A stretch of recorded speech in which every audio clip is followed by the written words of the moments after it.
ثانی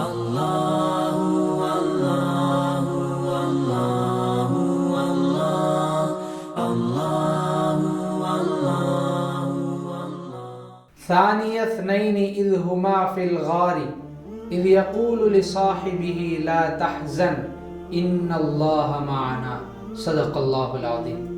پیارے بھائیوں، مسلمانوں، آج کا ہمارا موضوع ہے خلیفہ اول حضرت ابو بکر صدیق رضی اللہ عنہ۔ اللہ کے رسول صلی اللہ علیہ وسلم کے بعد پوری امت میں سب سے اعلیٰ افضل جو شخصیت ہے وہ حضرت ابو بکر صدیق رضی اللہ عنہ کی شخصیت ہے۔ حضرت ابو بکر صدیق اللہ کے رسول کے ساتھ اسلام قبول کرنے کے بعد سے ہمیشہ آپ کے ساتھ رہے، ہر طرح سے آپ کا تعاون فرمایا، اور حضرت ابو بکر صدیق رضی اللہ عنہ بڑے مخلص انسان تھے۔ ان کے بارے میں ہم آج جاننے کی کوشش کریں گے۔ حضرت ابو بکر صدیق، آپ کا نام عبداللہ ابن ابی قحافہ تھا۔ آپ کی کنیت ابو بکر ہے اور آپ کا لقب صدیق ہے۔ کنی بی بکر لابتکار خصال الحمیدہ۔ حضرت ابو بکر صدیق کو ابو بکر اس لیے کہا گیا کہ آپ اچھے اوصاف کے مالک تھے، بہت ساری خوبیاں آپ کے اندر موجود تھی، اس لیے حضرت ابو بکر کو ابو بکر کہا گیا۔ اور صدیق کا لقب، اس کے بارے میں آپ جانیں گے تو آپ کو بہت خوشی ہوگی۔ اللہ کے رسول صلی اللہ علیہ وسلم نے فرمایا، یا ابا بکر ان اللہ قد سماک الصدیق، اے ابو بکر، اللہ نے آپ کا نام صدیق رکھا ہے، سچا آدمی، سچے انسان حضرت ابو بکر۔ اللہ نے صدیق کا لقب دیا حضرت ابو بکر کو۔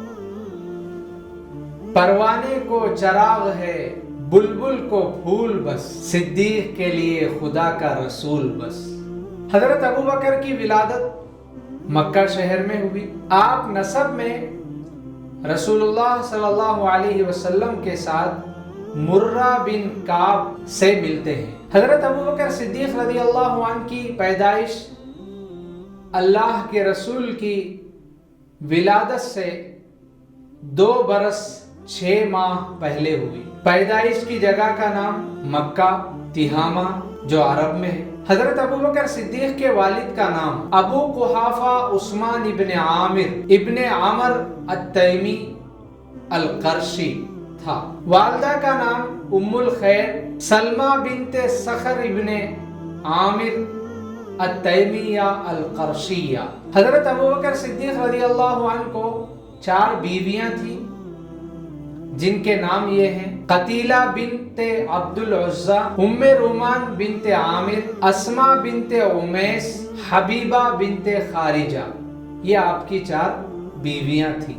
آپ کے 3 بیٹے تھے، عبداللہ، عبد الرحمن، محمد۔ حضرت ابو بکر صدیق رضی اللہ عنہ کو 3 بیٹیاں تھیں، اسماء، عائشہ، ام کلثوم۔ پیارے بھائیوں، حضرت ابو بکر دور جاہلیت ہی میں ان کا شمار قریش کے بڑے لوگوں میں ہوتا، معزز افراد میں آپ کا شمار ہوتا۔ حضرت ابو بکر بڑے مالدار اور نیکی، اچھا سلوک کرنے والے تھے۔ جب اللہ کے رسول صلی اللہ علیہ وسلم نے حضرت ابو بکر کے سامنے اسلام کو پیش کیا، بغیر سوچے سمجھے حضرت ابو بکر نے اللہ کے رسول کے اس پیغام کو جو اللہ کی طرف سے رسول اللہ کو ملا تھا فوراً حضرت ابو بکر نے قبول کیا۔